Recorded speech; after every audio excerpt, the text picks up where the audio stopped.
Okay, here's what I want to leave you with. Number one is this. Devote yourself to getting to know and believe the one true gospel.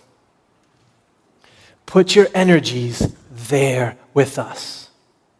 Okay. In other words, don't go home and jump online and start a new Twitter account called @Anathema99. And you're just going to be posting that thing every day about false teachers. And please don't go and devote the next 10 years of your life to a discernment blog with a beast from Revelation as the header. You know what I'm talking about? Please don't do that either. Your energies should be spent primarily learning and loving and reveling in and wondering at and getting to know the gospel of grace. Who's the best person on earth at spotting a counterfeit? It's the person who knows the real thing inside out. So the first thing your heart should be moved to today is, hey, this one beautiful singular gospel, I don't know that thing well enough. I want to know it, I want to know it, I want to know it, I want to know it. All right, second is this. Please recognize your heart's tendency to turn quickly toward other gospels.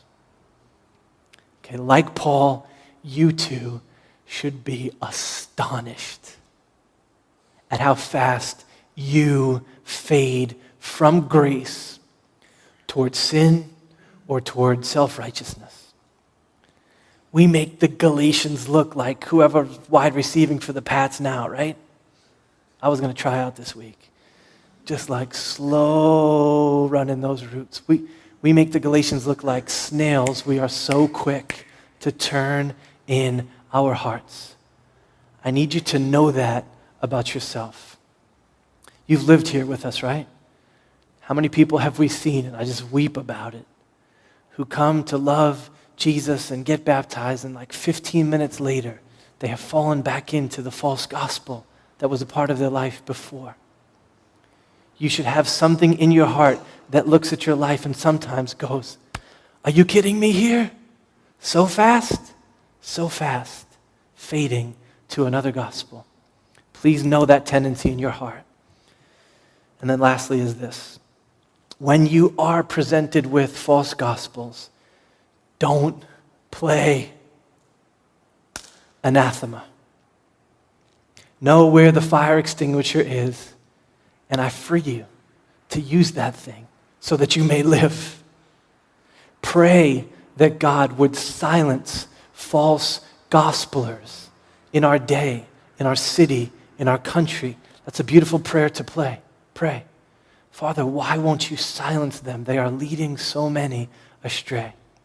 And when you hear their tempting muses, muse right back. Fire extinguisher. That's why you have it. No way. I'm not listening. Now, I'm a little bit nuts. And I also fade quicker to false gospels, much quicker than the quickest sinner in this room. It's true. And so I am fire extinguishing all the time. I talk to my television. I talk to the television commercials. You can ask my kids. It drives them nuts.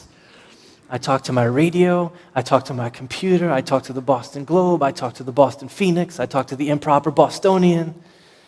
I talk to the bad commentaries that I read. I talk to Christian radio. And I talk to anybody else who would seek to turn my heart and to rob me of the joy that Jesus has for me in the gospel of his grace. Now, that shouldn't be happening 24/7. It should very rarely happen in the life of our church. But when it does, I need you to take the tone of a good doctor, of a great pastor, of a good apostle, of Jesus himself, and say, no, anathema.